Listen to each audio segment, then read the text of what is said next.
Hello and welcome to Secrets of Organ Playing podcast. We are your hosts, Vidas and Ausra. We've been mastering secrets of organ playing for more than 20 years and sharing them on this blog since 2011. On this show, which we create from our home in Vilnius, Lithuania, we strive to help you grow in every area of organ playing, including practice, technique, repertoire, sight reading, hymn playing, improvisation, composition, music theory, harmony, and many others. Our hope is to help you become a complete musician, or what we call as total organist, a program which we have created to help you reach your dreams faster than you would do on your own.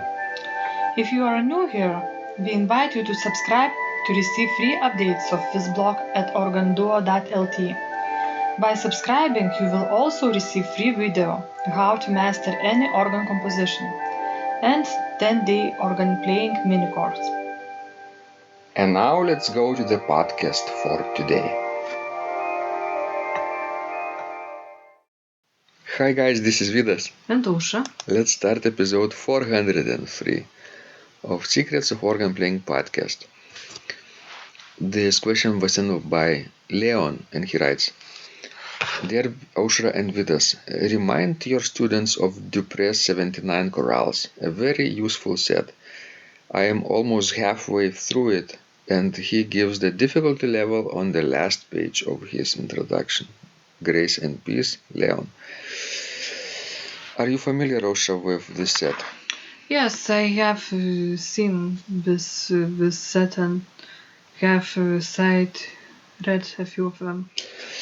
I love this set for a few reasons. First of all, probably because in the preface of 79 Chorals, Dupré writes his memorization procedures.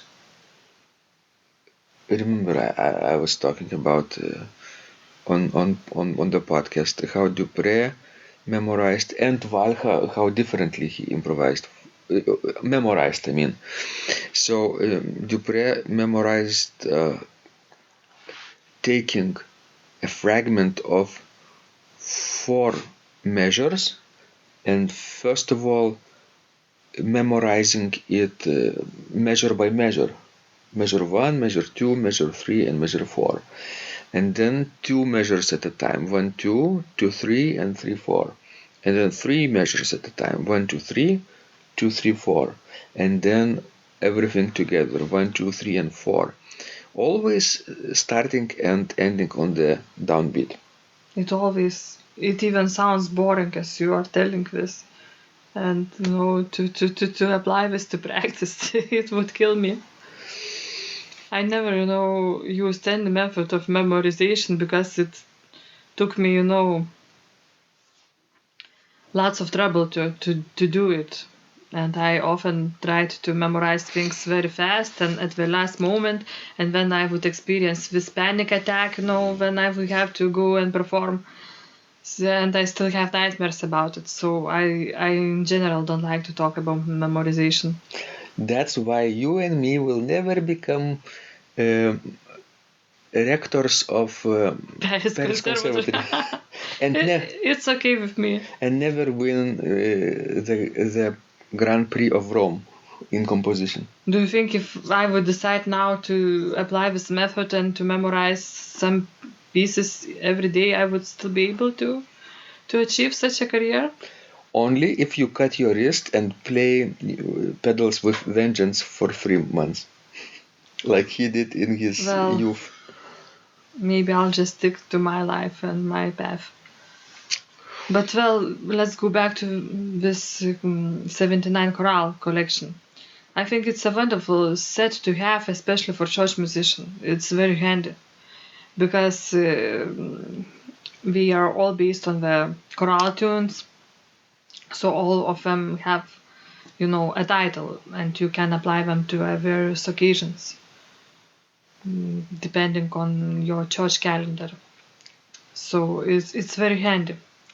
The only one problem might be that not everybody likes Dupré's musical style. True. Plus, he writes that those 79 chorales are meant to be like an introduction before a student is ready to play Bach's music, Bach's Orgelbüchlein chorales, for example. Because if you jump in and start with Bach's Orgelbüchlein chorales, they are too difficult for the beginner. And the easiest one from 79 chorales, it only has 3 parts and it moves, I think, in 8 notes, like a short trio, like Lemons would write. But this is more extended, but not too much, you see. But I see just one problem with that, because in Dupré's understanding, all of those chorales should be played completely legato. And if the student buys Dupré's collection, reads the preface, starts to practice like Dupré recommends, and he also talks about articulation and legato playing, then a student, after finishing quite a few of those chorales, will jump into Orgelbüchlein by Bach, and what happens? He or she will not be ready to play with articulation. Well, anyway, if I would be working on this collection, I would not connect these two collections together. Bach and Dupré. These are completely different settings, so I don't think you need to connect them with one another. But he was intending. Well, it's okay, but well, he is dead for a long time now, so do you think he would be mad if somebody wouldn't play these two collections one after another? Believe me, if you saw Dupré now, apparition of Dupré, you would want to play his chorales legato.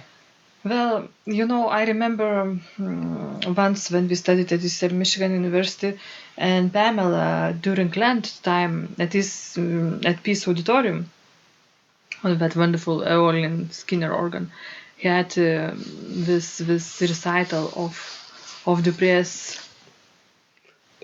Stations of the Cross. Yes, and she had these beautiful Slides. And there was a local priest of our campus, and he was reading also, from the Bible. So it was sort of very, serious and nice event. And priest liked Pamela very much, and he liked those slides very much. But about the breast music, he wasn't, impressed at all. So, it's a matter of taste, really. But as purely pedagogical collection, I think it has real value, because, like Leon says, at the end of this collection, a student can check in which order he or she should play, because Dupré gives the order of difficulty. Plus, because it's a large collection and these pieces are not too hard and not too long, so it's really well suited for church organists, because we are always short on such kind of music that we could learn fast and apply to church service. Yeah. So it could be a nice introduction to trio playing or legato techniques if one would need to play later, let's say Böhlmann or Frank or Vierne, right? For Bach, I think if one would think about playing Bach after Dupré, then I would probably suggest they should articulate even Dupré. Do you agree? Say yes. Well. Say yes, please. Well, I wouldn't agree. Because Dupré is Dupré, Bach is Bach. You need to use some articulation in Dupré, of course. Yes, because in Because repeated of the notes. phrasing and repeated notes. Mhm. Well, but I wouldn't treat Dupré as Baroque music and wouldn't treat, Bach as modern or romantic music. Mm-hmm. So, what can you say with just one piece or a composer? What would you play before Bach if you were starting to play the organ? But not Bach. Well, do you mean Baroque composer? Mhm.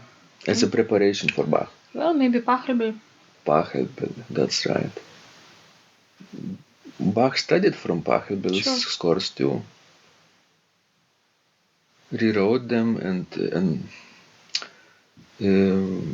made them into larger compositions. And I remember, Pachelbel is also good choice for church musicians.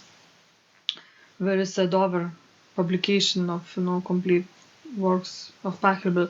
I don't think it includes entirely all compositions, but it has, huge selection of his music, and I enjoyed working from that collection when I was a church organist. You're talking about chorale compositions, Yes, not free chorale, works. not free works, yes. Free works, I think, is another set in Dover collection. So I think, Pachelbel is a good composer to prepare you for Bach. And he wrote versets in Magnificat too. Dover republished them too, reprinted. So yeah. Thank you guys for listening and sending those wonderful questions. We love helping you grow. And remember, when you practice, Miracles happen. This blog is supported by Total Organist, the most comprehensive organ training program online, where you will find courses for every area of organ playing, including technique, practice, sight reading, repertoire playing, hymn playing, improvisation, composition, music theory and harmony, with hundreds of scores and thousands of exercises. Here is what some of the students are saying. Hugh writes, "The sight reading course has helped me tremendously. Thank you very much for your essays, courses, and all your help." Robert writes, I found the fingerings, registration ideas, and general comments to be excellent. John writes, "I have found your download very helpful. It was really excellent. I have watched some of your teaching videos, and when I read your instructions, I tried to imagine you are there teaching me. You may feel disappointed that I am 2-3 days behind, but I am a slow learner, and I have committed to taking the time to get it right, as you say. But the other night my wife commented that she had never heard me play such a detailed melody in the left hand so well. My left hand is generally poor." Robert writes, It has been a great pleasure in my life of having discovered your courses and material as well as the YouTube work of recordings. You have a calm and pleasant way of teaching. Ron writes, "Hi Vidas and Ausra, thank you guys. What a wonderful response to my email note to you. You've got me right, and I feel you understand my level of playing. Yes, at home, and lucky that I have an organ for that reason. I am paying attention to this, and I am going to try this haha no longer secret model. Yes, and I love Cesar Frank too. What is very nice about your blog podcast is that Ausra and Vidas are like a Socratic dialogue, and by bouncing things off of each other, so much more information comes out and is expressed. Your comments contain a wealth of information and understanding. I really appreciate this. It is very inspiring and will keep us moving forward." Would you like to receive the same or even better results that our students are getting? If so, join them at organduo.lt/total-organist. And of course, you will get the first month free too. You can cancel anytime. Also, if you haven't yet subscribed to receive free updates of this blog, make sure you do that at organduo.lt. By subscribing, you will also receive free video, how to master any organ composition, and 10-day organ playing mini course. This was Vidas. And Ausra from Secrets of Organ Playing. And remember, when you practice, Miracles happen.